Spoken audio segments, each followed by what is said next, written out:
With the news that Thursday Night Impact on AMC did its highest rating last week, 241,000 viewers and a 0.05 rating in the 18 to 49 demographic, it suggests that the product is slowly finding its footing on this network. This coming off a debut that was slammed by industry experts, though the network execs and company were happy with it.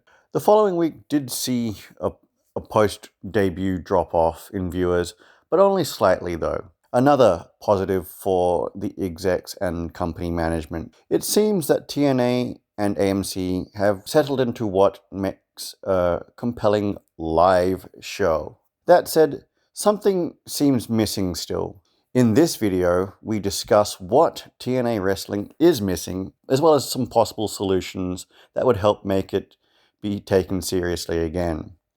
I'm John, and welcome to this episode of Sudden Impact. But first, subscribe to Sudden Impact, the premier destination for news and in-depth analysis about TNA Wrestling. Now, videos like this take a lot of time to create, so buy us a coffee so we can continue to provide you quality content. The links are in the description and the pinned comment. Now, back to the video. It's no secret that TNA Wrestling was created to provide wrestlers that didn't get signed to WWE after the closures of both WCW and ECW the opportunity to work for a company that offered an alternative to fans in the US, Canada, UK, and other countries that wanted to see other programming than was offered by WWE. TNA received a massive boost with viewership when they were signed on to a broadcast deal with Spike TV, a network that fit their edgier style of programming. So what's missing? Well, just that TNA's current owners, Anthem Sport and Entertainment, having saved the company from becoming another WCW and ECW, with this, they installed people who had wrestling industry knowledge, Don Callis and Scott D'Amore as the company's EVPs. And Don Callis and Scott D'Amore went about trying to repair the company's reputation and did what they could to get fans watching their programming again. However, this would not be as successful as they weren't able to get onto a network in the US that had a solid viewership base, and as well as offering a streaming component to it in the age of cord cutting. This would also need the backing and investment of their owners, Anthem, to put money into the company to attract and retain their wrestlers. However, they didn't do this, thinking that they wouldn't be able to outbid WWE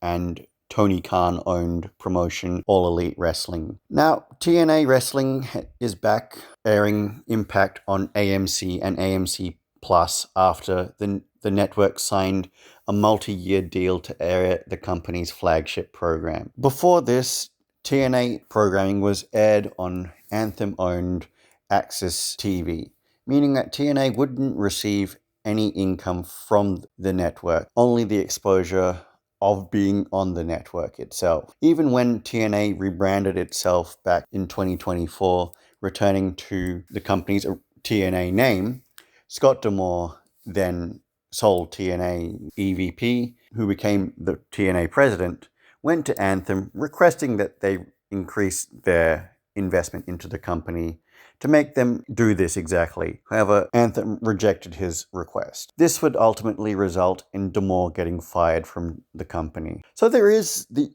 opportunity for Anthem to make TNA into what it was back during the Carter family and Spike era. They've got the network and streaming deal.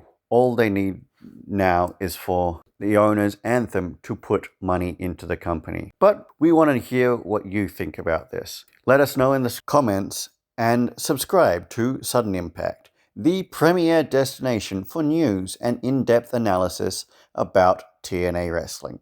And show your support by buying us a coffee.